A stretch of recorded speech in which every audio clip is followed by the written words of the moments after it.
ಲಕ್ಷ್ಮಿ ಇವತ್ತು ಇಡೀ ದಿನ ರಾಜಕೀಯ ವಲಯದಲ್ಲಿ ಬಹು ಚರ್ಚಿತ ವಿಚಾರ ಹಾಗೆ ರಾಜಕೀಯ ವಿದ್ಯಮಾನಗಳ ಪೈಕಿ ಅತಿ ದೊಡ್ಡ ಸುದ್ದಿ ಅಂತಂದ್ರೆ ಈ ಮೂಡಾ ವಿಚಾರಕ್ಕೆ ಸಂಬಂಧಪಟ್ಟಂತೆ ಸಿದ್ದರಾಮಯ್ಯನವರ ವಿರುದ್ಧ ತನಿಖೆಯನ್ನ ನಡೆಸಲಿಕ್ಕೆ ಹೈಕೋರ್ಟ್ನ ಏಕಸದಸ್ಯ ಪೀಠ ಇವತ್ತು ಅನುಮತಿಯನ್ನ ನೀಡಿದೆ.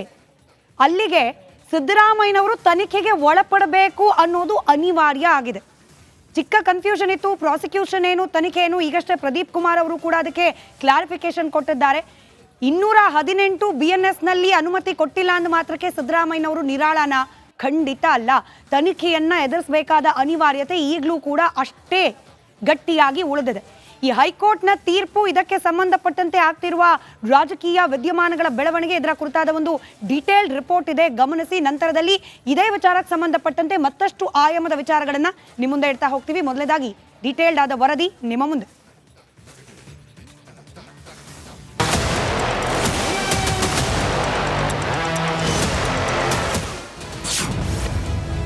ಮೂಡಾ ತೀರ್ಪು, ಮುಖ್ಯಮಂತ್ರಿ ಗಪ್ಚು.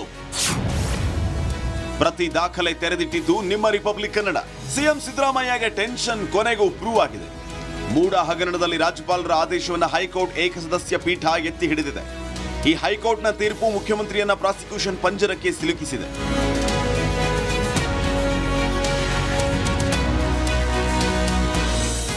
ಮೂಡಾ ಕೇಸ್ನ ಸುತ್ತ 10 ಹಲವು ಅನುಮಾನಗಳು ಹುಟ್ಕೊಂಡು ಕೆಸರೆ ಸಮೀಪದ 3 ಎಕರೆ 16 ಗುಂಟೆ ಭೂ ಸ್ವಾಧೀನ ಆಗಿತ್ತಾ ಇಲ್ವಾ?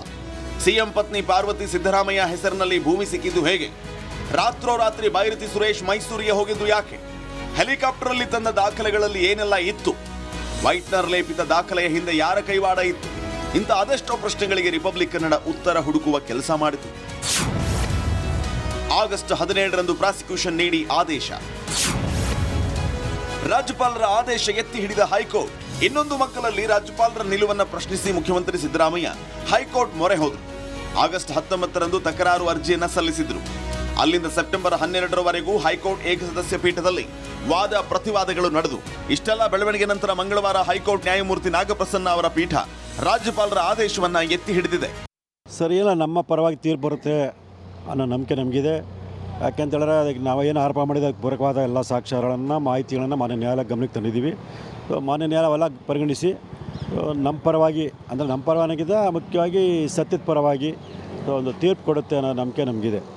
ಮೂಡಾ ಹಗರಣ ವಿಚಾರದಲ್ಲಿ ಹೈಕೋರ್ಟ್ ತೀರ್ಪಿನ ಬಗ್ಗೆ ಪ್ರತಿಕ್ರಿಯೆ ನೀಡಿರೋ ದೂರುದಾರ ಸ್ನೇಹಮಯಿ ಕೃಷ್ಣ, ಕೊನೆಗೂ ಸತ್ಯಕ್ಕೆ ಜಯ ಸಿಕ್ಕಿದೆ ಅಂತ ಹೇಳಿದರು.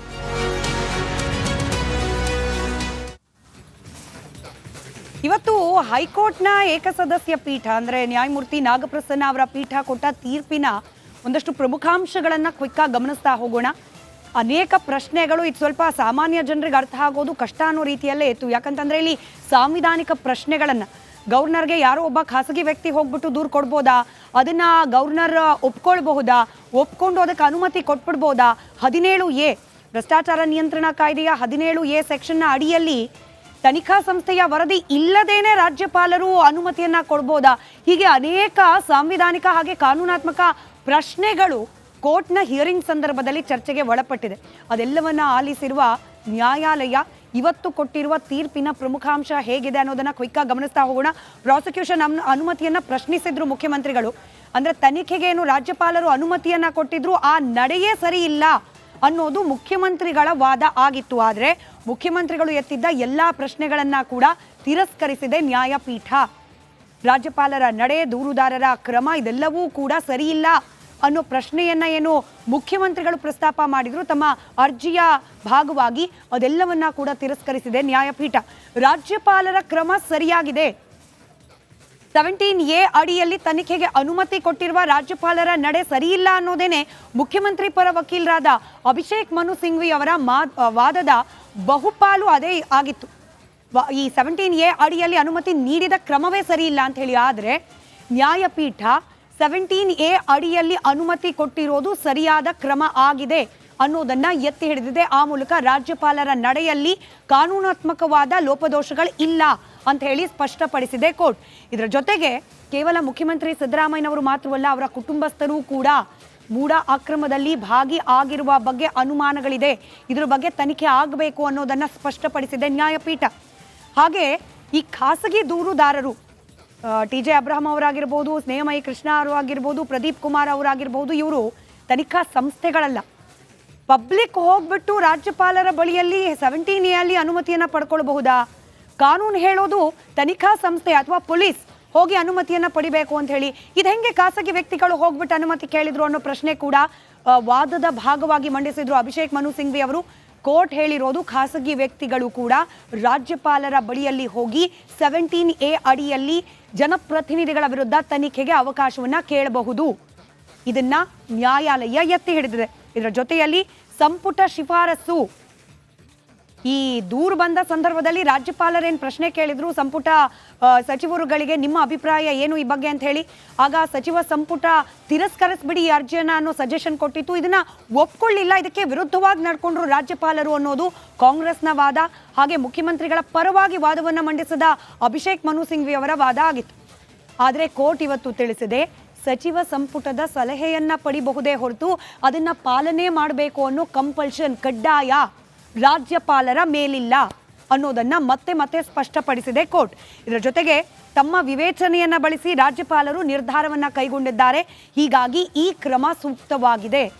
ಅವರೇನು ತಪ್ಪಿತಸ್ಥರು ಅಂತ ಹೇಳಿಲ್ಲಲ್ಲ, ರಾಜ್ಯಪಾಲರು ಇದರಲ್ಲಿ ಸಿದ್ದರಾಮಯ್ಯ ತಪ್ಪಿತಸ್ಥರು ಅಂತ ಹೇಳಿಲ್ಲ. ಅನುಮಾನಗಳಿದೆ, ತನಿಖೆ ಆಗಲಿ ಅಂತ ಹೇಳಿದ್ದಾರೆ. ಅದು ಅವರ ವಿವೇಚನೆಗೆ ಬಿಟ್ಟ ವಿಚಾರ.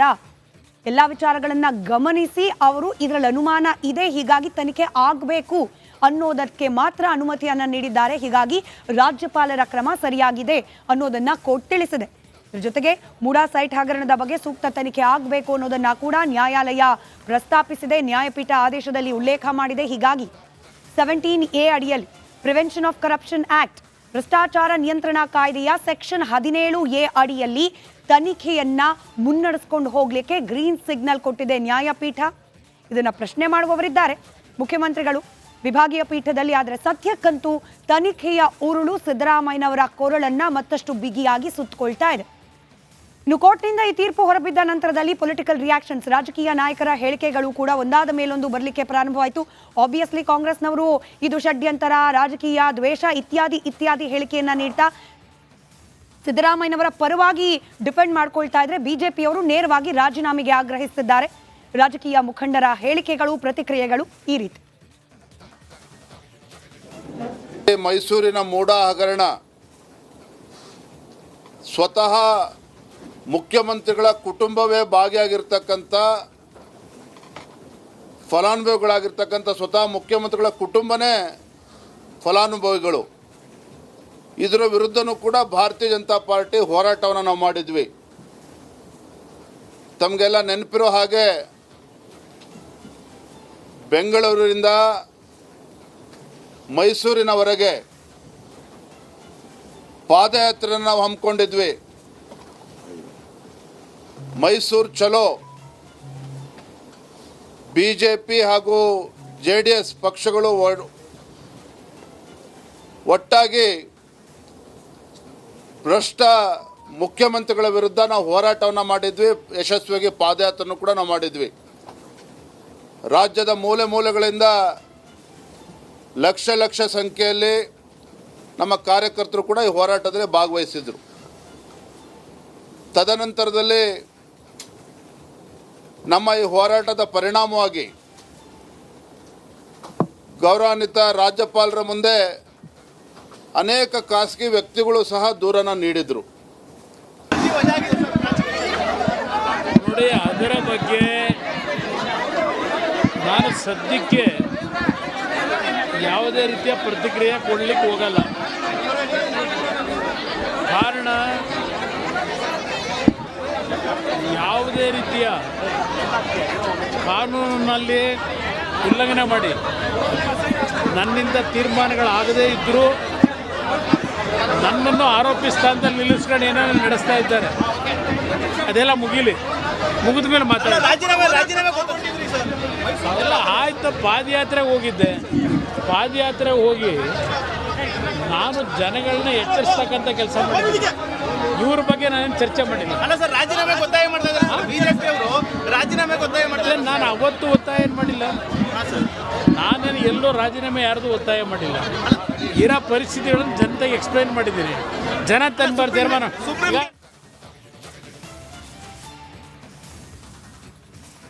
ರೈಟ್, ಕೋರ್ಟ್ನಲ್ಲಿ ಇವತ್ತು ತೀರ್ಪು ಹೊರಬಿದ್ದಿದೆ. ಹಾಗಾದ್ರೆ ಸಿದ್ದರಾಮಯ್ಯನವರ ಮುಂದೆ ಉಳಿದಿರುವ ಆಯ್ಕೆಗಳು ಏನು ಅದನ್ನು ಕೂಡ ಕ್ವಿಕ್ ಆಗಿ ಗಮನಿಸ್ತಾ ಹೋಗೋಣ. ಈಗ ಆಲ್ರೆಡಿ ಮುಖ್ಯಮಂತ್ರಿಗಳೇ ಹೇಳಿರೋ ರೀತಿಯಲ್ಲಿ ಇದನ್ನ ಪ್ರಶ್ನಿಸಿ ಮೇಲ್ಕೋರ್ಟ್ಗೆ ಅಂದರೆ ಹೈಯರ್ ಕೋರ್ಟ್ಸ್ಗೆ ಅರ್ಜಿಯನ್ನು ಹಾಕಲಿಕ್ಕೆ ಕಾನೂನಾತ್ಮಕವಾದ ಅವಕಾಶ ಇದೆ. ಹಾಗಾಗಿ ಹೈಕೋರ್ಟ್ನ ಇವತ್ತಿನ ತೀರ್ಪಿನ ವಿರುದ್ಧವಾಗಿ ಕಾನೂನು ಹೋರಾಟವನ್ನು ಮುಂದುವರಿಸುವ ಆ ಒಂದು ಆಯ್ಕೆ ಕೂಡ ಸಿದ್ದರಾಮಯ್ಯನವರ ಮುಂದಿದೆ. ಈಗ ತೀರ್ಪನ್ನು ನೀಡಿರೋದು ಏಕಸದಸ್ಯ ಪೀಠ, ನ್ಯಾಯಮೂರ್ತಿ ನಾಗಪ್ರಸನ್ನ ಅವರನ್ನ ಒಳಗೊಂಡ ಪೀಠ. ಹೀಗಾಗಿ ಇದನ್ನ ಹೈಯರ್ ಬೆಂಚ್ ಅಂತಂದ್ರೆ ದ್ವಿಸದಸ್ಯ ಪೀಠದಲ್ಲಿ ಅಥವಾ ವಿಭಾಗೀಯ ಪೀಠದಲ್ಲಿ ಪ್ರಶ್ನೆ ಮಾಡುವ ಅವಕಾಶಗಳು ಸಿದ್ದರಾಮಯ್ಯನವರಿಗಿದೆ. ಇದರ ಜೊತೆಗೆ ಇನ್ ಕೇಸ್ ಅಲ್ಲೂ ಏನಾದರೂ ವ್ಯತಿರಿಕ್ತವಾಗಿ ತೀರ್ಪು ಬಂದಿದ್ದೆ ಆದಲ್ಲಿ ಸುಪ್ರೀಂ ಕೋರ್ಟ್ಗೂ ಕೂಡ ಮೇಲ್ಮನವಿಯನ್ನ ಸಲ್ಲಿಸಲಿಕ್ಕೆ ಕಾನೂನಾತ್ಮಕವಾದ ಅವಕಾಶ ಸಿದ್ದರಾಮಯ್ಯನವರಿಗಿದೆ. ಇನ್ನೆರಡು ದಿನಗಳಲ್ಲಿ ಮೇಲ್ಮನವಿ ಅರ್ಜಿಯನ್ನ ಸಿದ್ದರಾಮಯ್ಯನವರು ಸಲ್ಲಿಸುವ ಸಾಧ್ಯತೆ ಇದೆ. ಕಾನೂನು ಹೋರಾಟಕ್ಕೆ ನಾಯಕರ ಬೆಂಬಲ, ಈಗ ಮುಖ್ಯಮಂತ್ರಿಯಾಗಿ ಮುಂದುವರಿಬೇಕಾ ಬೇಡವಾ ಅನ್ನೋದನ್ನ ಪಾರ್ಟಿಯ ಹೈಕಮಾಂಡ್ ತೀರ್ಮಾನ ಕೈಗೊಳ್ಳುತ್ತೆ.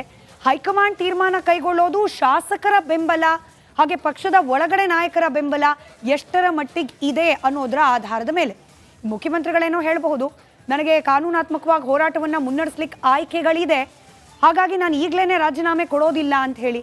ಆದರೆ ಇದಕ್ಕೆ ಪಕ್ಷದ ಇತರೆ ನಾಯಕರು ಬೆಂಬಲವಾಗಿ ನಿಲ್ತಾರಾ?